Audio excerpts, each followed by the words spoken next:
Well, I really didn't think I was going to end up doing this on the XR. But I have a bad habit of taking turn signals off bikes. My dual sports don't have any. In the state of Missouri, you don't have to have them. I mean, you use hand signals if you are going to turn.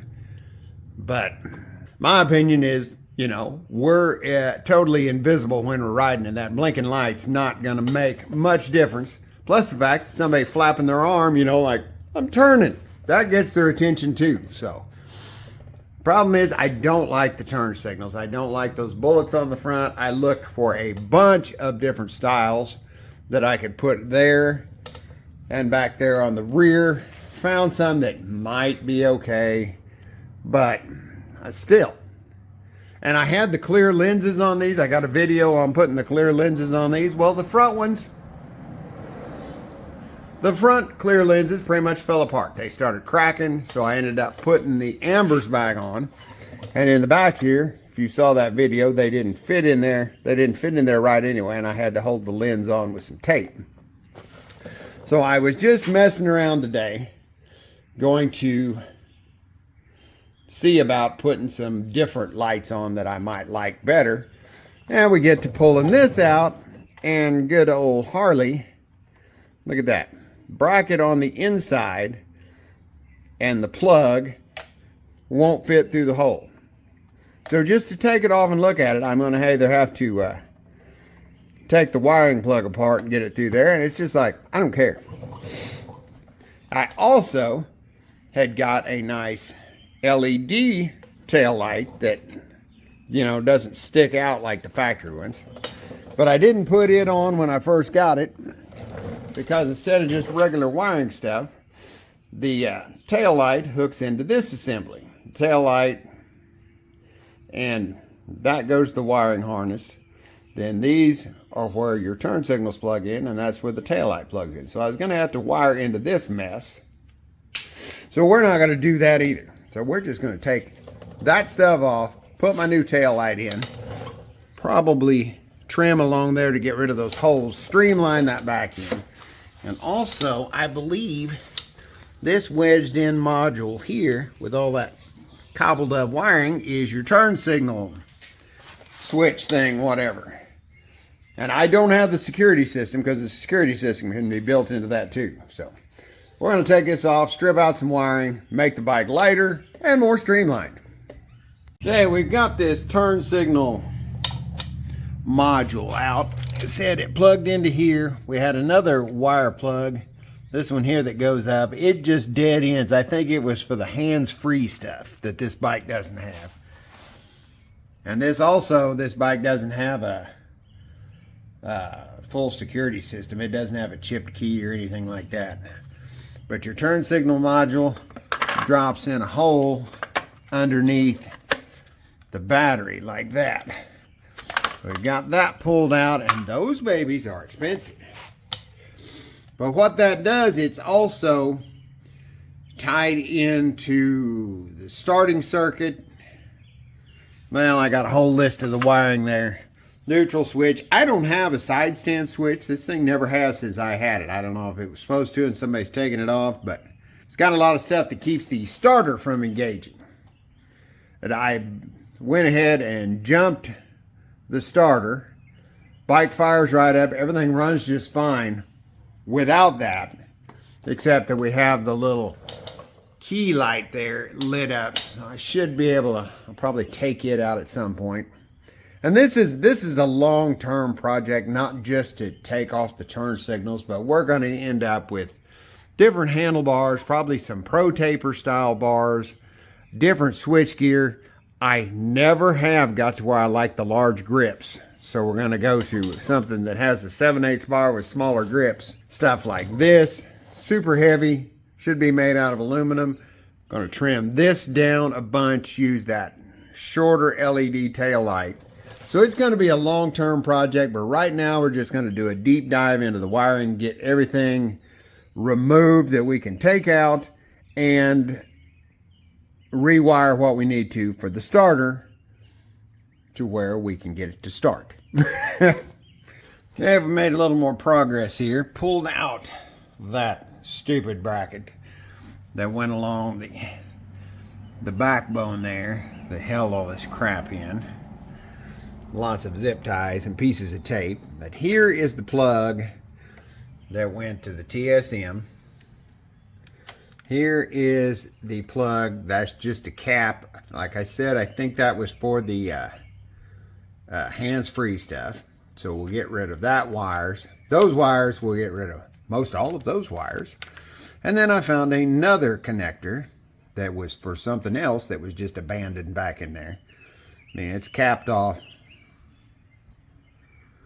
but it's not needed. So we'll get those wires out of there. And we'll start maybe tucking stuff back. But yeah, that's a lot of extra wires. And it's all just crammed in there along that backbone. Everything's nasty because the bike's got a lot of miles on it. So we'll get it all cleaned up. Well, we are tucking the wiring back in. I have eliminated a bunch of stuff, as you can see by that pile right there. Thing is, the whole project has turned into a major cluster. And speaking of clusters, see what's missing up there? The instrument cluster. I got this together. And of course, this ignorant little turn signal module that is, you know, at the center of all the problems. Well, at first it wouldn't let the engine crank, but that was just a matter of grounding the starter button wire up there, because apparently once that thing senses all the safety switches, which are now gone, are activated, then it will ground the starter button. So it just had to ground it a different way. That was no problem. And that is supposed to be just a turn signal module, not a turn signal security module. I don't have the chipped key, anything like that. But I fire this thing up and the little key lights up on the instrument cluster. And I'm really bad OCD, and it's like, that's gonna bug me, but it's like, if we can get by, it'll be all right. Because I thought I'd be okay with that. So then I put some more stuff together, fired it up, running just fine, ran for 30-40 seconds, and the check engine light came on. And I hooked that up, checked the codes, and I've got a couple of codes anyway because I have the oxygen sensors disconnected. But they don't make the check engine light come on. That thing did. It said password missing. And from what I can gather, that little thing sends out a signal to my engine control module over there. And with it not getting the signal, it was going to throw a trouble code. So I'm like, I can't put up with that.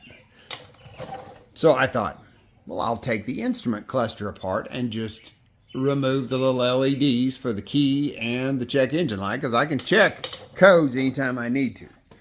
Well, I start taking the cluster apart. So I'm taking the cluster apart, and you've got the trim ring around it, and if you're very careful, you can pry the lip of that where it's rolled together to hold it together. You can pry that up and take the lens off. I've had to do that before because when I bought the bike, that thing was bent, and I straightened it all out and made it look nice. So I took that off, and then the guts of the speedometer or the tachometer won't come out. And it's like I've removed LEDs from the circuit boards and like the Corvette's dashboard. No problem. Get rid of lights that aren't used anymore. It's not like it used to be where you just take out a screw-in bulb. You have to actually remove an LED, but that's not a problem. The problem was I couldn't get the thing apart. So I pried up the edge of the dial, and there was a screw under there. So I took that screw out. Everything seemed to be loose inside, moving like it should come out. So I took my pick and I hooked it underneath the place where the screw went through, where it bolted it together, and started gently pulling up on that, and the plastic broke because all of the plastic inside the gauge is really crumbly and brittle. And when the plastic broke, the pick went right through the LCD display, or at least right into the back of it, and screwed it up. And at that point, the tachometer became an airborne flying object across the garage, and we don't have a tach anymore. Which I wasn't too upset about it, because the stupid thing always would fog up. And I thought it was just because I'd had it apart, but the dang tack fogs up too. You get them wet like washing the bike, and go to ride it, they fog up. And that drives my OCD crazy, having the gauges fog up. So I've got rid of all the gauge assemblies, and what I'm going to do is I'm going to mount my Vision Pro up there. And instead of using, I've rode with the bike with it on there several times with the RAM mount. Well, I'm just going to build a new mount to fasten this up there and use it as an instrument cluster, because it keeps track of way more stuff than what the factory cluster did. And I like it. It won't fog up. And it'll be easy to remove if I need to. I'll build it to where I can take it off if I'm going to wash the bike. I looked it up. They say they're weather resistant. Put it on the bike, run it on the bike. So this should work good. And you can bring up displays that look like gauges. You can bring up just boxes with numbers in it for everything that the computer monitors on the bike. And there's multiple screens you can program, so I can have a couple of nice dial gauges when I'm riding. And if I want to click, click, click, go through a couple other screens, I can monitor everything. So this is what we're going to go with. Just need to build a nice little mounting bracket and hook it on the bike. All right, there's the final pile of junk. Oh, wait. Got to put that in the metal, the old TSM. Piece of crap.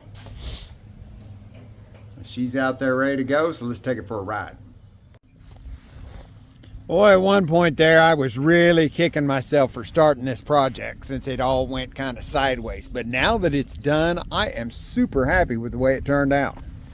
I love the little gauge, and that thing does everything I need, and I'll show you some of the features on it here in a second. It's riding in bright sunshine, totally visible, wearing shades. You can read everything on it. The only time you have a little trouble is if the sun is like behind you, shining straight onto the screen, and I'd imagine any digital screen is going to have a little trouble reading it like that. I like the looks of not having so much stuff hanging off the handlebars. I may end up getting a small fly screen to cover the back of that. But yeah, I like it. The tail, cutting that, taking the signals off there, I love it. I love the turn signal, the tail light, the fact that it's closer in, doesn't stick out as far. LED, that one's a cheapie that I got off of Amazon, and it's not super bright, but I think what I'm going to do on it is it has around the outside, it has LEDs for turn signals, and then a round deal for the tail light, and then a brighter one for the brake light. I think what I'm going to do is, since the circuit board comes right out, I will change the yellow LEDs on the outside to red, and put some jumper wires on there and have it to where the whole thing lights up when the brake's on. If I can't find a more expensive, brighter one that I like. But I can certainly modify that one. Now up here on the display, you've got all kinds of different setups you can run with. I was just running with the speedometer on this trip, and another one that I had set up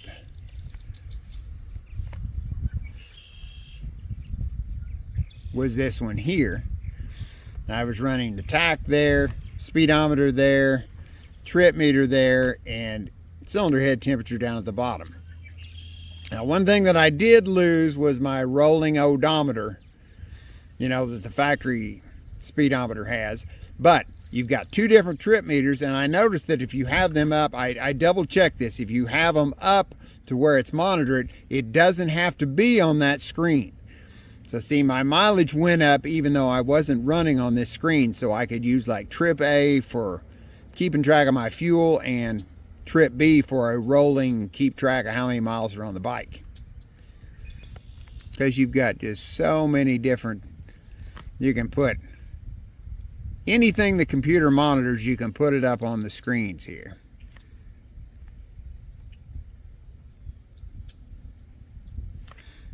And it's just real handy. And you can also do a log as you're writing, download it to the computer, whatever you want to do. So it's going to be nice.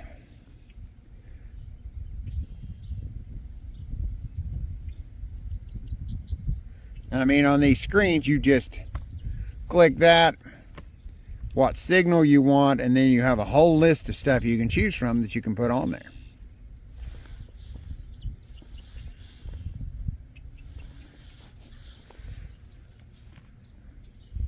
And you can reflash the computer, do whatever you need to do on the road. If you need to change the tune or tuning it, whatever. Now, some of the things that I have lost. Don't have a neutral light anymore. Don't care. None of my other bikes have a neutral light. I can find neutral. Don't have a little blue light for the high beam. Don't care about that either. I can tell if I'm on high or low beam. Oil pressure. That was one thing that I kind of toss that back and forth, and I may do something with it, but I have really never had any issue on any vehicle with losing oil pressure. Well, I take that back. I had a Pinto one time that had a mechanical gauge with the nylon tubing. I was washing under the engine and actually broke the nylon tubing. So that was a good case for not having that kind of gauge. Oh, and on my Speed Triple. I hope you don't mind a bit of a story here, but I had a Triumph Speed Triple 955. Absolutely loved that bike. Wish I'd never sold it. But I was riding it down a real curvy back road one day, and something on the road kicked up. I heard it hit the bike, come off the tire, and didn't think too much of it, kept riding, and I noticed the bike kind of feeling kind of squirrely, kind of loose, and I'm like, oh crap, I'm losing air out of a tire. I popped a tire. So I'd rode it, probably another half mile to where I could stop at this intersection, and I get off the bike, and I look behind me, and as far as you can see, around the next corner and on down the road, there is a wet trail. A really wet trail. And what had happened is that piece of metal or whatever it was kicked up and hit the oil cooler, which is set up on the side about like the XR here. And it had knocked a hole in it, and that oil cooler was spraying oil directly on the back of the front tire. And then of course that was transferring down the bike, back tire. Both front and back tires were literally dripping with 1040 Mobil 1. So, and I'd been riding it that way, around corners and everything else, and it just like, it just feels a little loose. That tire's going down, no big deal. Yeah, that's why when people say, oh, I dropped the bike, I hit this little patch of oil and lost it, it's like, really? You must have done something else wrong. Because I was riding on totally oil-covered tires. But that's a different story. Oh, and what I was getting to is that it was blowing oil out the oil cooler, but it never lost enough oil to make the idiot light come on. And on this bike, the light is so small and it wasn't very bright, I wouldn't notice if it came on unless I just happened to look down at the gauges, which I don't spend a lot of time looking at the gauge. But I'm not too worried about it. The rest of my street bikes, none of those have. It's just like the neutral switch. They don't have any oil pressure lights either. So, not a big deal to me. I know some of you are probably thinking I'm absolutely crazy, but like I've said before, I'm never selling this bike, so whatever I do to it, it's not going to affect anybody else. Future mods, still thinking about different bars, maybe the fly screen, build something on the front there. I've got a little more wire tucking to do right there. I want to rearrange it some. Tuck the tail end up. I want the license plate up higher and under the plate. I want to either build a different seat or a different rear cowling or something. Get rid of the rear seat because I like them. I like them a lot without the seat, without the back seat. Just stuff like that. Maybe change the colors up again. I saw some Harleys at the last bike rally down at Fort Smith, and I saw some of those that have the blue and the blue paint with the white stripes. And I was thinking about taking the orange, and I'll probably do this in plastic dip, so if I don't like it I can peel it off. But blue the fender, tank, and the tail, and then run some stripes down it. So just stuff like that. But right now, as bad as this project went, I'm real happy with the way it turned out. So I'm going to end this video here. Like and subscribe if you want to keep up on modifications on the old bike, and I'll catch you on the next video. Thanks for watching.